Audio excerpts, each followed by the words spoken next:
do today. We're gonna learn and play. Okay. Sing a song and pray. That's right. God really loves us. God really, really cares about you, me, our families. That's right. God's always right there. Woo! Let me fix my curls. You've tuned into Callie's world. That's right, boys and girls. Welcome to Callie's world.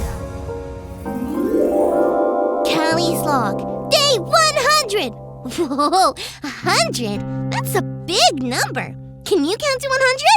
I can. 1, 2, 3. Oh, wait, focus. Back to the desert. It feels like I've been searching for years. And searching for what? Dinosaur bones? My favorite hair tie that I know I lost in the couch cushions? I think the couch secretly comes to life at night and eats my stuff. Wait, focus, Callie. No, none of those things. Instead, I'm searching for a treasure map. The only real treasure map left in the whole world. And I, Callie, found it! Okay, this is just a piece of paper, but if it were a real treasure map, wouldn't that be so awesome? Callie, you promised to clean your room. Is it clean yet? But Mom, I just found the treasure map. Oh man, I did promise to clean my room after I was done playing. And I did promise I'd be done now. But this treasure isn't going to find itself. And it's the last treasure map in the whole world. Friends, sometimes promises are hard to keep. I wonder, have you ever made a promise that was hard to keep? Have you ever had someone make a promise to you and not keep it? Oh, I have. That doesn't feel good at all. I wonder, should I keep my promise to my mom? Or should I keep playing and find this treasure in the desert? I'm gonna keep wondering while we check out our Bible story for today.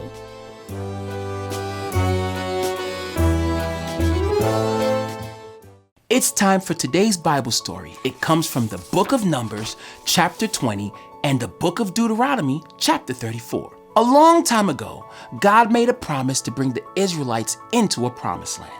But when a promise takes a long time to come true, we forget about it. Or we think that it'll never happen. Or we try to make it happen ourselves. Moses had always remembered God's promise, even if no one else did. He and God were like very close friends. Moses obeyed and trusted God no matter what. But one day, Moses made a really big mistake. The Israelites were still in the desert and they couldn't find water again. They'd been in the situation before, and God came through for them. The first time, God told Moses to hit a rock with his staff and water sprung out.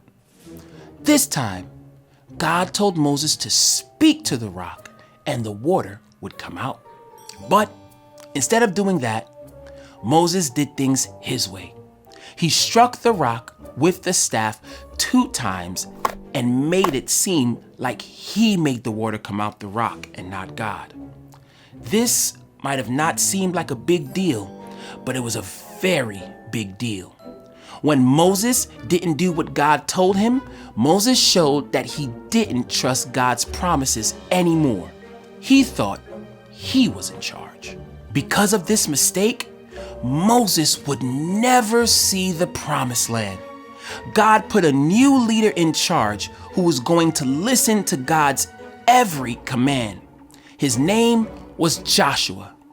Now, it would be Joshua's job to lead the Israelites into the promised land. Even though Moses did not step foot into the promised land, God was good to him. God showed Moses the promised land before he died. So Moses died knowing that the Israelites would enter the promised land. God keeps promises. So when we are not sure what to do, we can remember God's promises.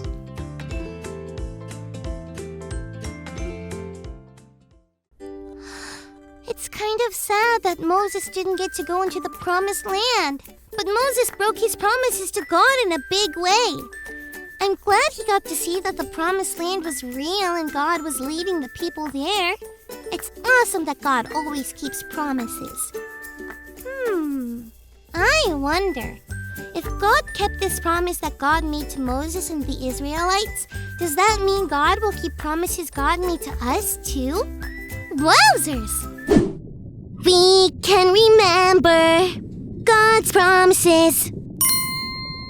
Well, it's time to close Callie's log.